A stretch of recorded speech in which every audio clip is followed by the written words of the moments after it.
자, 또 끔찍한 소식입니다. 남성 2명이요. 영아 살해 이 범행을 방조했습니다. 자, 김하은 아나운서, 어떤 일인가요?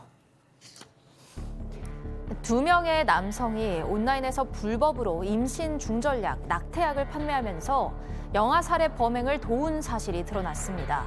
이들은 지난 2020년 1월 한 여성에게 낙태약을 판매했는데요. 약을 먹은 여성이 자신의 집 화장실에서 아이를 낳고 일당에게 아기가 살아있다는 내용의 문자를 보냈습니다. 연락을 받은 일당, 아이를 살해하는 방법을 여성에게 알려줬습니다. 알고 보니 이들은 2019년에도 비슷한 방식으로 범행을 방조한 것으로 드러났는데요. 결국 영아 살해 방조와 사체유기 방조 혐의로 재판에 넘겨져 징역 3년을 선고받은 일당. 소중한 생명을 너무 가볍게 여긴 것 같다는 생각이 드는데요. 좀 더 엄중한 처벌을 받아야 하는 건 아닐까요? 자, 바로 체크포인트 짚어보죠. 상담도 받아요입니다. 낙태 자체도 좀 놀랍지만 그 낙태약을 불법으로 판매하면서 영아 살해 방조 범행을 저질렀습니다. 네, 이 남성 2명이 2019년 말경부터 이렇게 낙태약을 온라인에서 팔기 시작했는데요. 저 상담이라는 거를 설명을 해드려야 될지 잘 모르겠습니다. 이 낙태를 원하는 여성들에게 낙태 방법을 알려주고 또 낙태 후에 있는 사체를 어떻게 처리할지 그리고 만약에 아이가 살아서 나올 경우에 어떻게 해야 하는지 이런 것들을 상담이라고 불렀습니다. 자, 2번의 사건이 있었답니다. 2번. 자, 그럼 2020년 사건부터 좀 짚어볼까요? 네, 일당이 2020년 1월 20일에 한 여성에게 낙태약을 판매를 합니다. 그 여성이 낙태약을 한 일주일 정도 복용을 한 이후에 복통이 심해지면서 29일 날 여성이 본인의 집 화장실에서 아이를 출산하게 됐는데요. 이제 아이가 살아서 이제 출산을 하니까 이 여성이 일당에게 이 아이가 살아있다라는 취지의 문자를 보냅니다. 저렇게. 그러니까 그 낙태약 판매자라는 그 사람이 그 상담의 내역인지 모르겠습니다만 답변을 저렇게 합니다. 잠시 뒀다가 산에 묻어라. 걸리지 않을 것이다. 또 그 다음에 지금 변기에 지금 이제 나와 있으니까 아이가 변기에 넣어 살해하는 취지겠죠. 그대로 아이가 살면 방법이 없다. 이런 문자를 보냈고 이 여성은 그대로 해서 아이를 숨지게 했고요. 이 시신을 신발 상자에 담아서 집 마당에 묻었었다고 합니다. 이 여성 영아살해죄로 징역 1년 6개월에 집행유예 3년이군요. 집행유예 3년형을 확정받았습니다.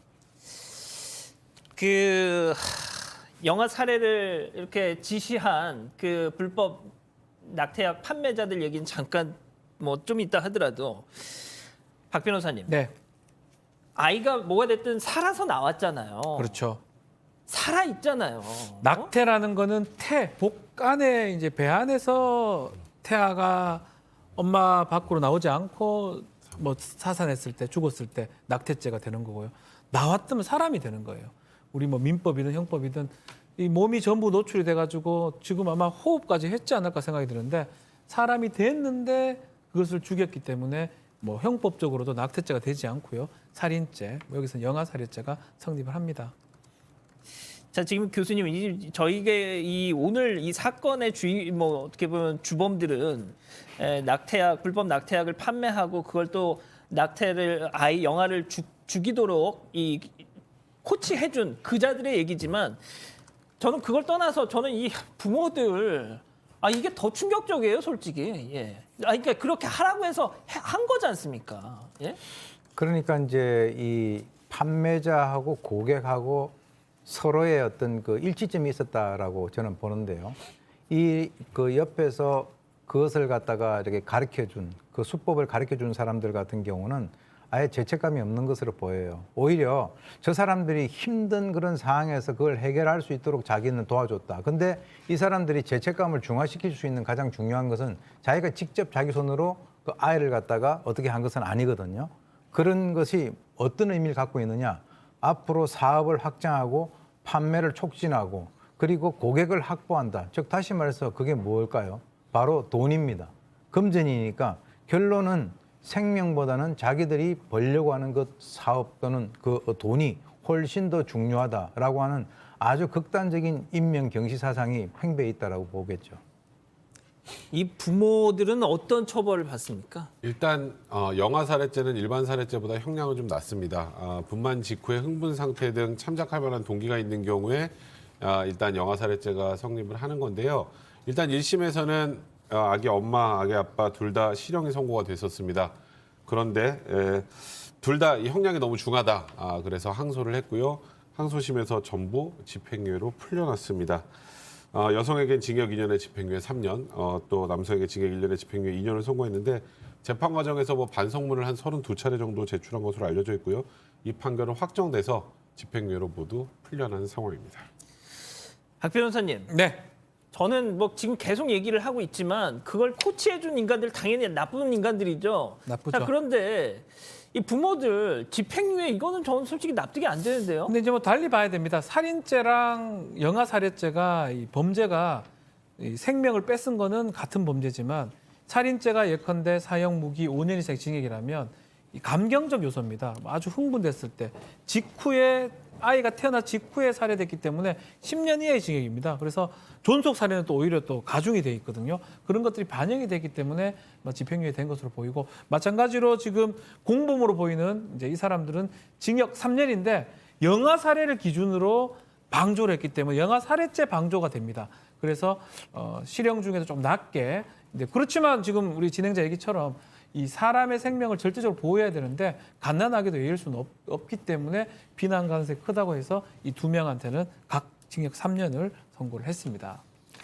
자, 교수님, 2019년 헌재가 낙태죄에 대해서 헌법 불합치 결정을 내렸어요. 그런데 그러면 국회에서 빨리 후속 입법을 마련을 해줘야 되는데 지금까지도 그냥 안 하고 있습니다. 그래서 지금 공백 상태예요. 입법 공백 상태가 계속되고 있어요. 그래서 이도저도 아닌 지금 상황인데, 자, 그러다 보니까 여성계에서는 지금 그래서 어떤 한 제약사에서 세계적으로 공인을 받고 있는 먹는 이 낙태약에 대한 어떤 국내 도입 신청을 했나 봅니다.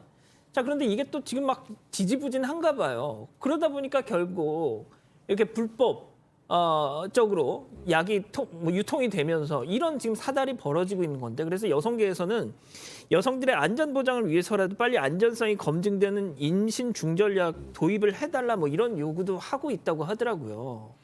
사실 이 낙태죄가 이제 비범죄화, 즉 폐지가 된 것은 여성의 건강이라든가 현실적인 그 사항을 고려를 한 그런 결정이라고 저는 보는데요. 사실 이 낙태죄 폐지와 연관돼 가지고 그동안 사회적인 논란이 상당히 많았었습니다. 그런데 중요한 거는 뭐냐?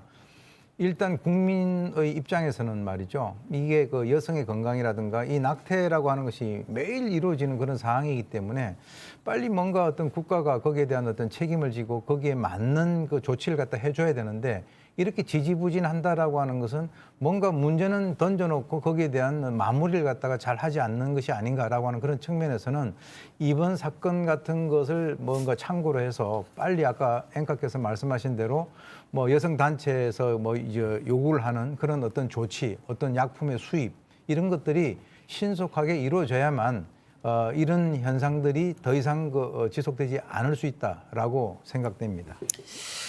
알겠습니다.